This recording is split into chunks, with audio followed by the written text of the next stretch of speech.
जय हिंद friends, welcome to YouTube channel BPSC passenger. आज हम लोग हिस्ट्री एनसीईआरटी हिस्ट्री क्लास 12 का जो ऑब्जेक्टिव सीरीज चल रहा था तो सीरीज नंबर 14 है। आइए इसको देखते हैं, पॉइंट पे आते हैं। क्वेश्चन नंबर प्रथम है, गोपुरम का संबंध किससे है? गोपुरम का संबंध किससे है? मंदिर से है। मंदिर शैली दो तरह के भारत में होती है। उत्तर भारत में नागर, कौन सा? नागर। और दक्षिण भारत में द्रविड़। ठीक है। इसी में जो मंदिर का निर्माण किया जाता है गोपुरम होता है, जो उसी से संबंधित। इतना याद रखिए, गोपुरम का संबंध किससे है? मंदिर से। ठीक है। उत्तर भारत में कौन सा मंदिर निर्माण शैली? नागर। दक्षिण भारत में मंदिर निर्माण शैली द्रविड़। उसके बाद आइए, जगन्नाथ मंदिर कहाँ है बताइए तो? संपूर्ण विश्व का नहीं, जगन्नाथ मंदिर का शाब्दिक अर्थ होगा संपूर्ण विश्व का स्वामी बोला जाता है। जगन्नाथ का क्या अर्थ होता है? संपूर्ण विश्व का स्वामी। लेकिन जगन्नाथ में पुरी मंदिर कहाँ है? पुरी में एक मंदिर है जगन्नाथ स्वामी का, भगवान जगन्नाथ का, पुरी उड़ीसा में। हाँ, तो उसी से रिलेटेड है। बासवन्ना जो थे वीर शैव, जो शैव मत थे ना नयनार, उसके बाद बासवन्ना आए जो वीर शैव क्या थे? प्रवर्तक थे। और ये ब्राह्मण धर्म से संबंधित थे। किससे संबंधित है? ब्राह्मण से। और ये किसके प्रवर्तक थे? वीर शैव, यानी कि शिव का वीर। क्या कहा गया है? शिव का वीर। शिव का वीर कहा गया है। ठीक है ना। उसके बाद ये शैव संत को किस नाम से जाना जाता था? नयनार से। इनकी संख्या कितनी है? 63। इसको लिख लीजिएगा लोग। शिव संत को किस नाम से जाना जाता था? नयनार। उसके बाद भक्ति आंदोलन का जन्म कहाँ हुआ था? दक्षिण भारत में। सर्वप्रथम भक्ति आंदोलन का जन्म कहाँ हुआ था? दक्षिण भारत। देखिए कैसे होता है। दक्षिण भारत है, हो गया भारत, हो गया है उत्तर भारत, हो गया है दक्षिण भारत। समझिए इसको। दक्षिण भारत में दो गो संप्रदाय, कौन कौन? नयनार और अलवार। कौन कौन? नयनार और अलवार। नयनार हो गया आपको शंकर भगवान से, और अलवार हो गया आपको विष्णु भगवान से। अलवारों की संख्या कितना है?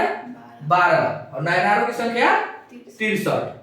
सेम उसी समय उत्तर भारत में दो गो संत, ध्यान दीजिए इधर। उत्तर भारत में भी दो गो संत हुए। कौन?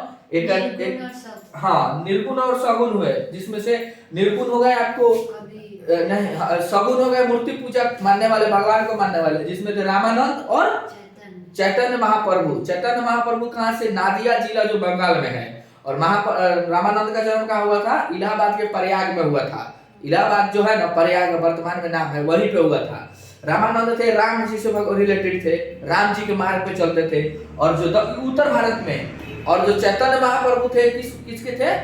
कृष्ण भगवान के, कृष्ण मार्ग पे चलते थे।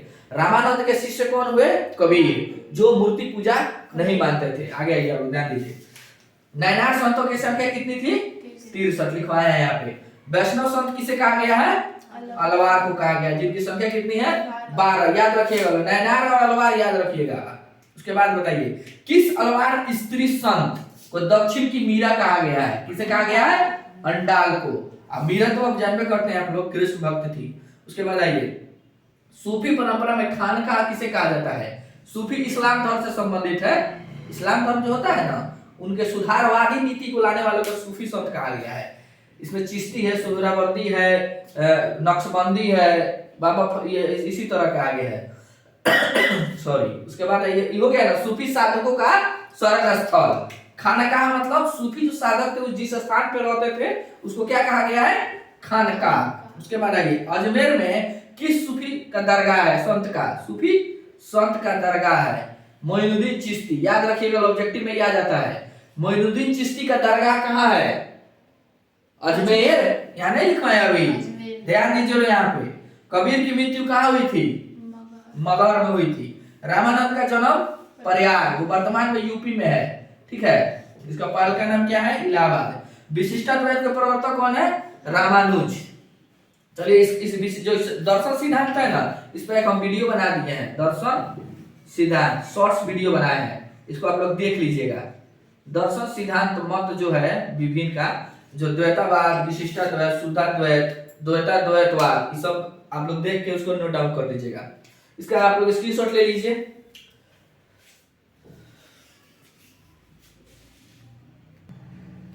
आइए हम लोग नेक्स्ट क्वेश्चन को देखते हैं। ठीक है, रामानंद के प्रमुख शिष्य कौन कौन थे?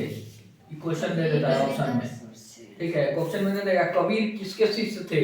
चाहे वो संत लोग का दे देगा, आप लोग ऑप्शन में मान दीजिएगा रामानंद, रविदास और सेन। रविदास को भी रैदास कहा जाता है। उत्तर भारत में भक्ति आंदोलन का प्रारंभ किसने किया था? उत्तर भारत में रामानंद। अच्छा, दक्षिण भारत से उत्तर भारत में कौन लेके गए? शंकराचार्य। कौन लेके गए? शंकराचार्य। ठीक है, 4 गो मठ स्थापित किए चारों दिशा में।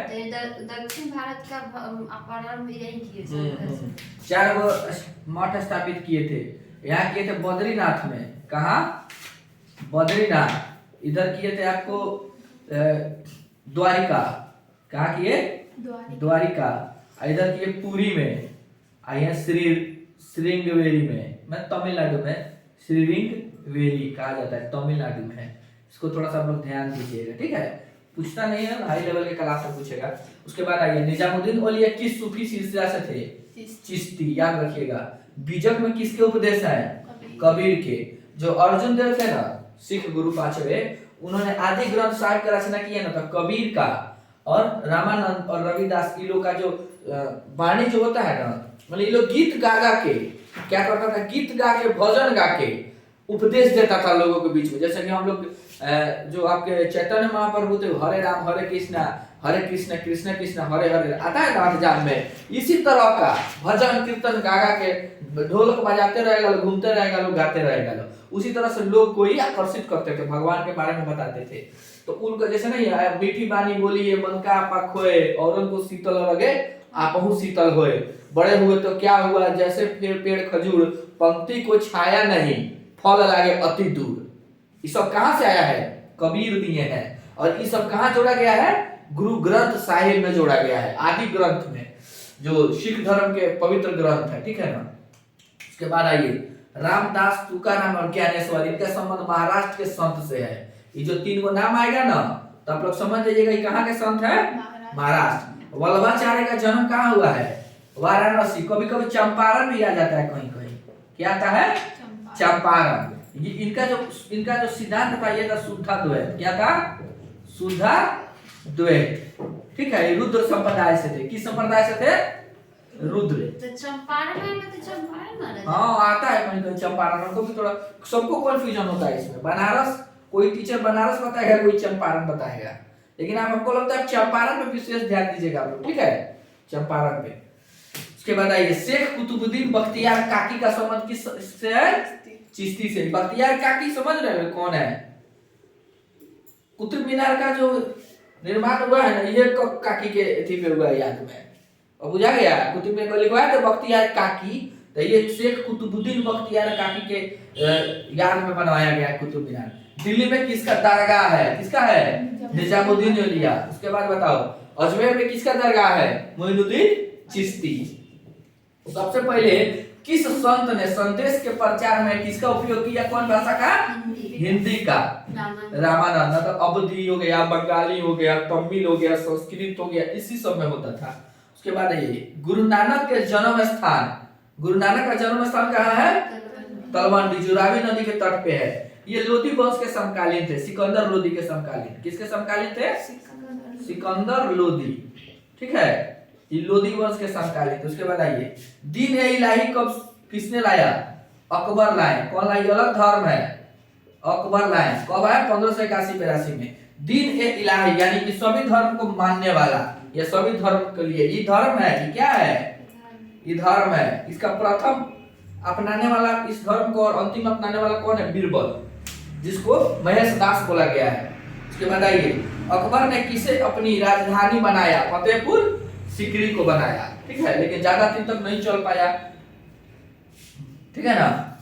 बस आपका 14 सीरीज खत्म होता है, और 12th में चैप्टर नंबर कितना? 6 चैप्टर मध्यकालीन भारत का, एनसीईआरटी का 6।